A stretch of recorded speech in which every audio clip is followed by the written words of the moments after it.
Olá! Vamos começar o estudo da Palavra de Deus, uma visão panorâmica de todos os livros da Bíblia. Hoje começando sobre o livro de Gênesis.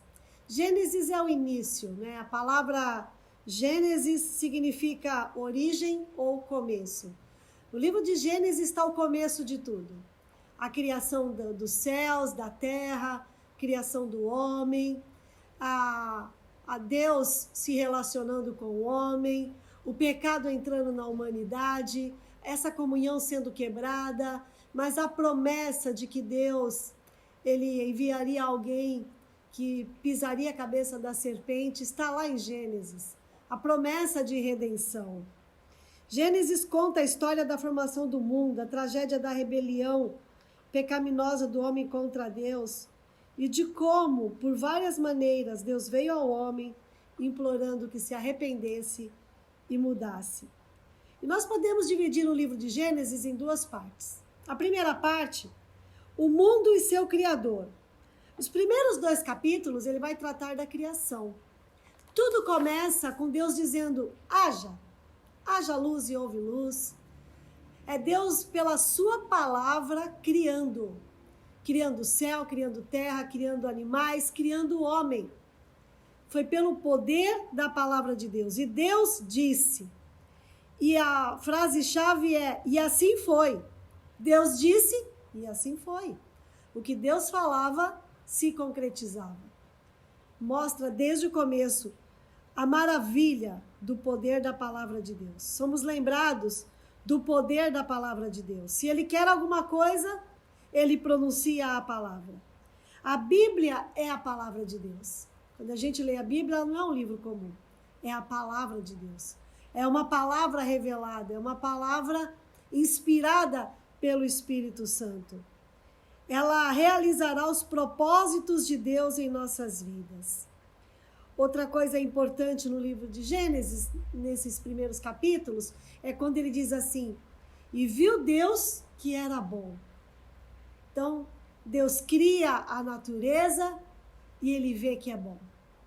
E Deus cria o homem e ele viu que é bom. Deus só cria coisas boas. A natureza, apesar do pecado ter trazido consequências danosas à natureza, nós ainda vemos as digitais de Deus na natureza. O nosso mundo ainda é muito lindo.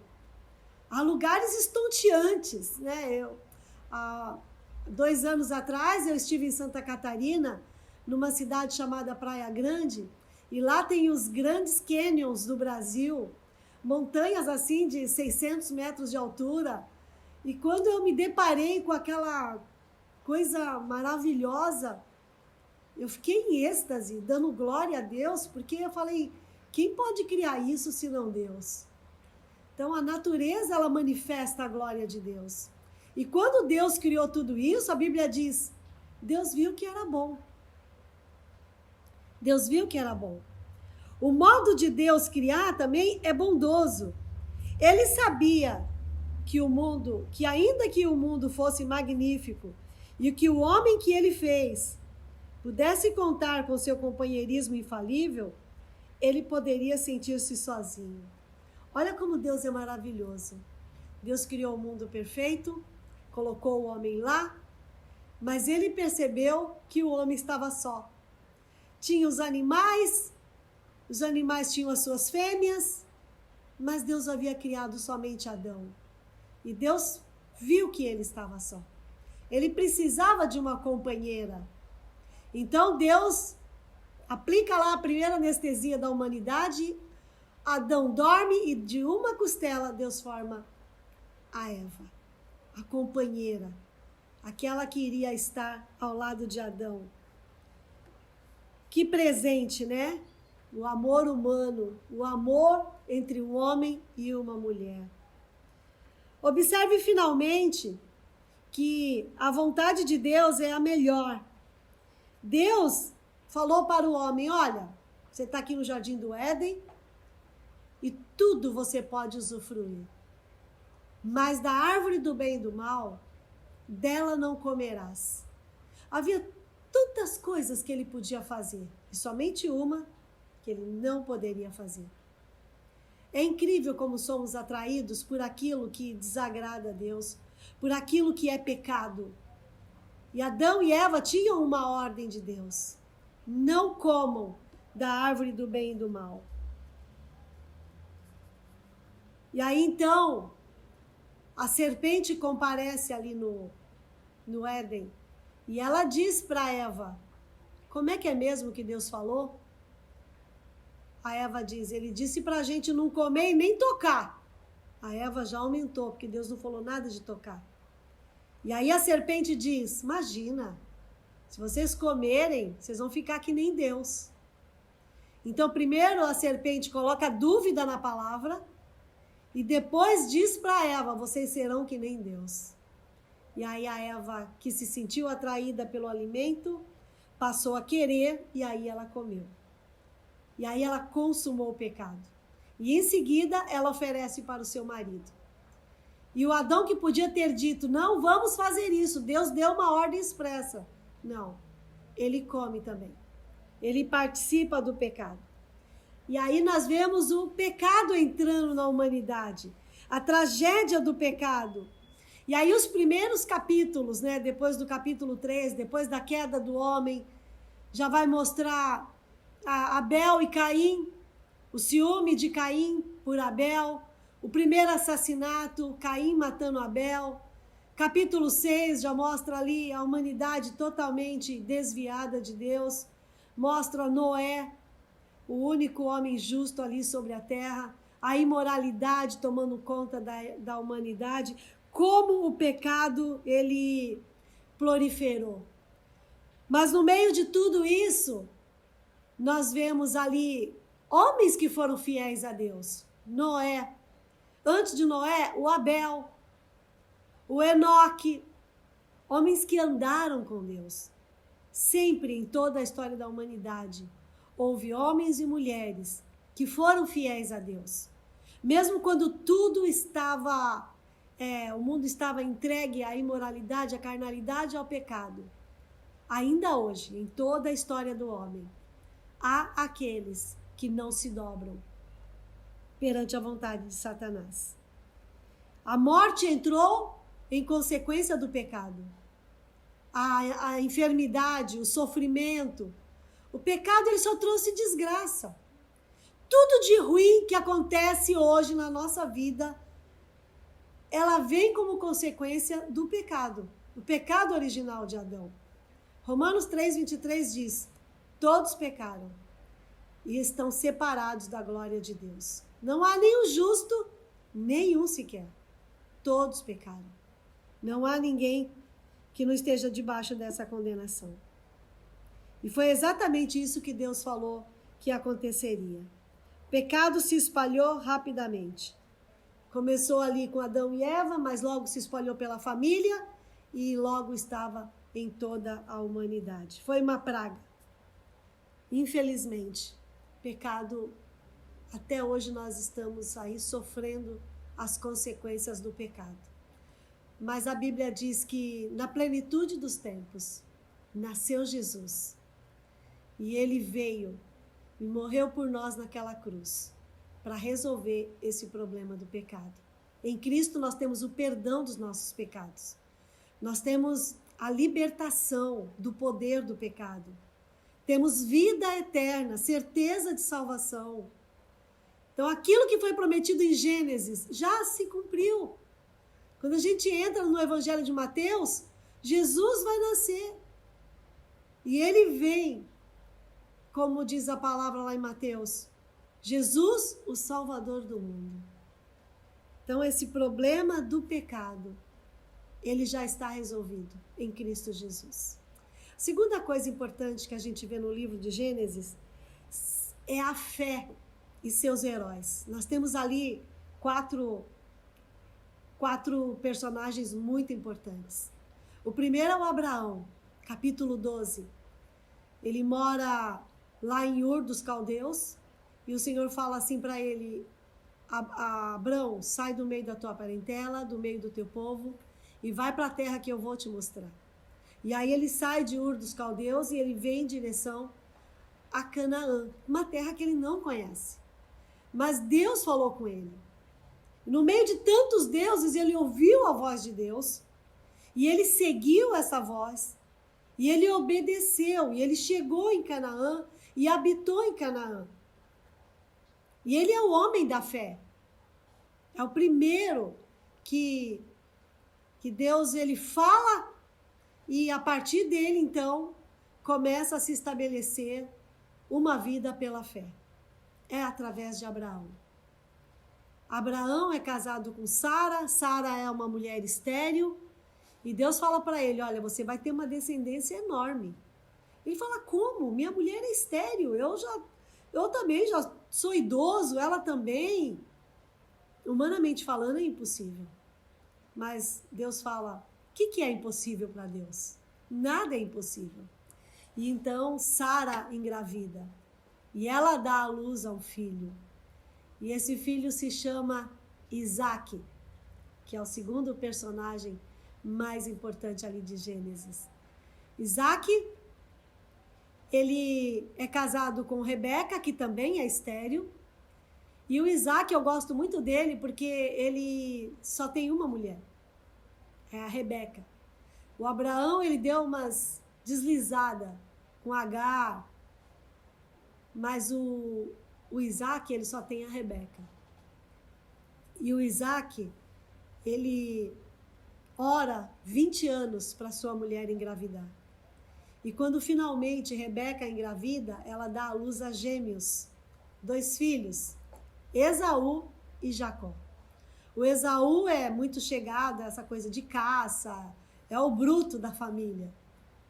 E o Isaque gosta muito de Esaú, se identifica com Esaú.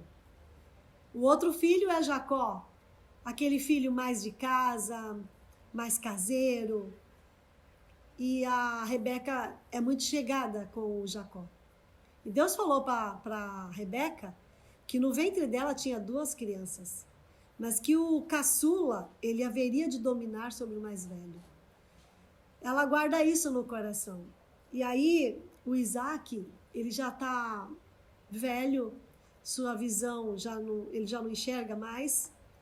E aí, ele fala para Esaú, Esaú, meu filho, eu vou te abençoar. Faz uma carne gostosa para o seu pai e depois que eu comer, eu vou te abençoar.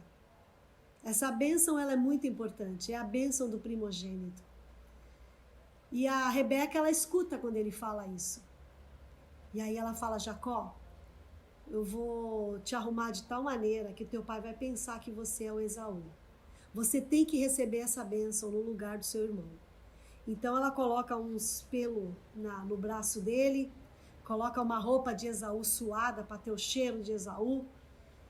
E ela deve ter colocado pelo também no seu rosto. A Bíblia não fala se ele tinha barba, mas ele era diferente de Esaú. Esaú era peludo. Então a gente entende que o Jacó, ele não era esse tipo de homem. Então ela faz toda uma coisa teatral ali, e o Jacó comparece diante do seu pai. E aí o pai, ele fala, pai, já cheguei com a caça, olha só, fiz uma carne mó gostosa para você. E o Isaque, ele fica, né, ele fala, como assim? Você acabou de sair? Ele falou assim, pai, Deus me abençoou, olha só, já consegui. E aí ele fala, filho, chega mais perto. Aí ele cheira, e ele fala, o cheiro é de Esaú. Aí ele toca, sente os pelos, ele fala, tô sentindo o que é o Esaú. A voz me parece de Jacó. E Jacó fala, não, pai, sou eu, Esaú. Aí ele fala, tá bom, meu filho, me dê aqui a caça para eu comer. Aí ele come e no final ele abençoa Jacó. E diz que ele será abençoado, que ele vai governar sobre a vida do seu irmão. E a bênção de Deus estará sobre a vida dele. E aí o Jacó sai. Dá um tempinho, o Esaú chega. Pai, cheguei com a caça. O Isaque quase tem uma parada cardíaca. Ele fala, como assim? Você já esteve aqui. Eu já comi a carne, eu já te abençoei. Ele fala, como assim? Eu acabei de chegar, pai. Sou eu, Esaú. Chega aqui perto de mim. Aí ele, Fala, é o Esaú mesmo. Ah, então seu irmão me enganou. Ele veio aqui, se fez passar por você, e eu abençoei ele, pensando que era você. Pai, me abençoa. O senhor não tem uma outra bênção aí para mim? Ele fala, filho, só tem uma bênção. Por favor, pai. Aí o pai fala, vem cá. Você vai ser submisso ao seu irmão. O seu irmão vai dominar sobre você. E aí o Esaú sai dali irado. E ele diz, meu pai já está velho. Ele vai morrer logo. E quando ele morrer, eu vou matar o Jacó. E a Rebeca escuta isso. E ela chega para seu marido e diz assim para ele, olha, eu acho que ela falou assim, toda essa ideia foi minha. E aí ela diz para Isaac, olha, o Esaú quer matar o Jacó. É melhor a gente mandar ele lá para a casa do meu irmão Labão, para que ele se proteja. Depois, quando passar essa ira de Esaú, ele volta. Aí ele chama, o Isaac chama o Jacó e fala, filho, vai lá para a casa do seu tio, porque o teu irmão quer matar você. E aí o Isaac, né, abençoa ele, abençoa a sua partida, e o Jacó vai embora. E aí no meio do caminho, no deserto, ele deita ali no chão, põe a cabeça numa pedra, servindo como travesseiro, ele olha para o céu, ele tem uma visão. Ele vê uma escada e anjos subindo e descendo. E Deus fala para ele, não tenha medo de nada. Assim como você está indo, um dia você vai voltar. E eu vou te abençoar. Aquela palavra foi um ânimo para Jacó. Ele estava com tanto medo. Então ele vai para a casa de Labão, seu tio. E quando ele chega lá, ele logo de cara, ele já conhece a sua prima Raquel, que está ali cuidando das ovelhas, ele dá água para as ovelhas. E ali ela leva ele para conhecer o seu pai. Aí ele descobre, né, que é o tio dele, que ela é a prima dele, conhece a outra prima Leia, conhece toda a família. Eles ficam muito contentes com a chegada de Jacó. E Jacó, então, começa a trabalhar para o seu tio. E o Jacó, ele fica apaixonado pela Raquel. Deve ter sido mesmo um amor à primeira vista. Ele amou a Raquel. E ele fala para o seu tio, tio, eu quero casar com a Raquel. Ele fala, você pode casar com a Raquel, mas você vai ter que trabalhar 7 anos para poder se casar com ela. É o preço de um dote. E aí ele começa a trabalhar 7 anos. Chega a noite do casamento, eles enchem Jacó de vinho, o cara fica bêbado, que ele não percebe que se casa com a Leia. Ele dormiu aquela noite, acordou, quando ele olhou assim, meu Deus! Ele deve ter saído correndo do quarto. Ele foi direto no tio dele. Ô tio, o que o senhor fez? Eu casei com a Raquel. Trabalhei 7 anos por ela. É a mulher da minha vida. E o tio fala, aqui não é assim não, meu filho. Aqui primeiro você casa com a mais velha, depois você trabalha mais 7 anos pela outra. Já imaginou que decepção? Meu Deus! Aí ele fala, tá bom, eu vou trabalhar mais 7 anos. A Raquel merece. O amor que eu tenho pela Raquel, eu trabalho 14 anos por ela. E certamente no dia seguinte ele já recebeu a Raquel, mas teve que trabalhar mais 7 anos por ela.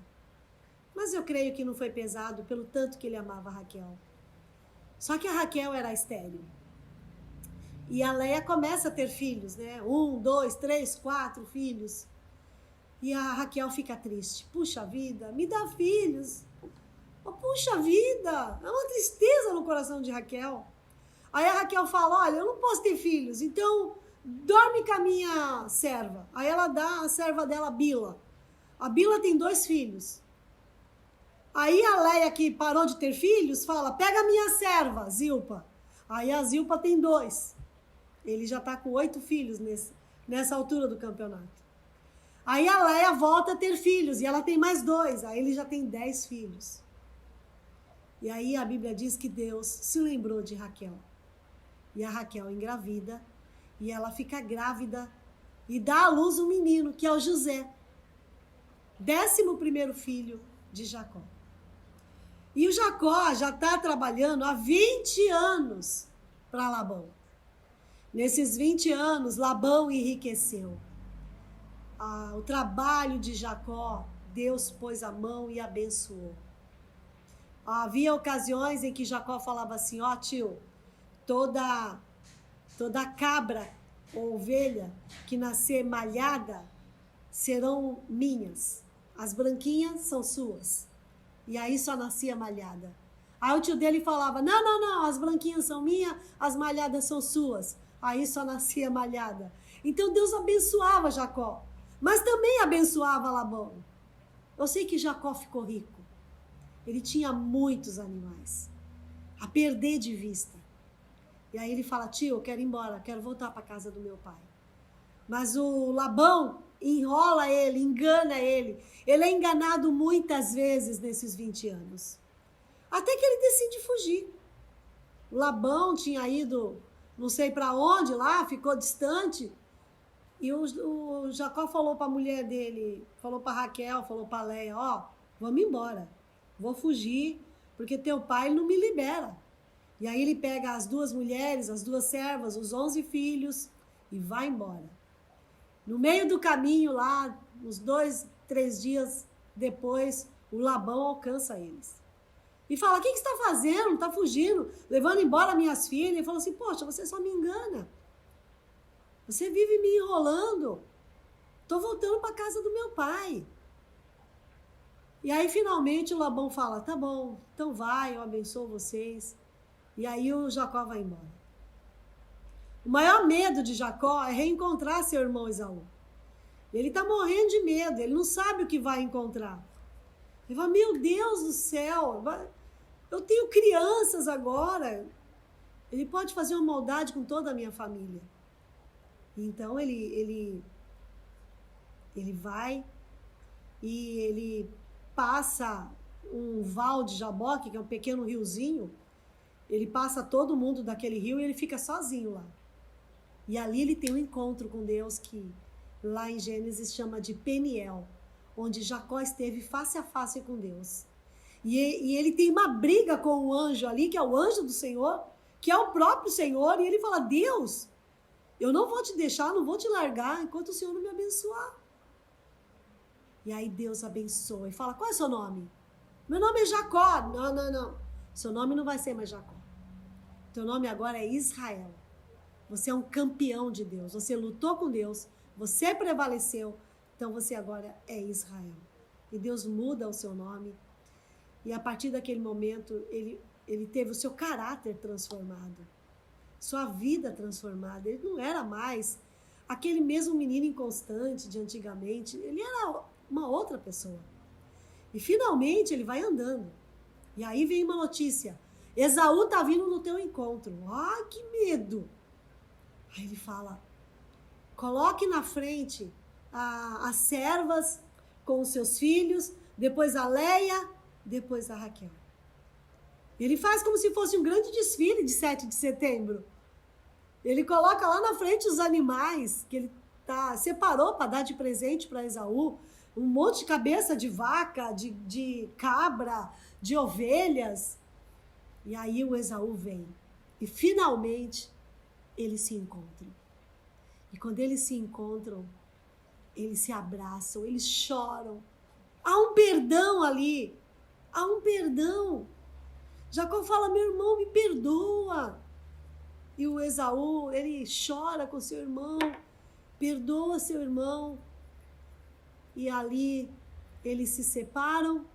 Jacó vai para Canaã e Esaú vai para uma outra região.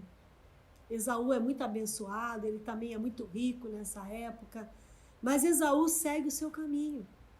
A Raquel está grávida e logo ela tem o seu filho Benjamim e desse parto ela morreu.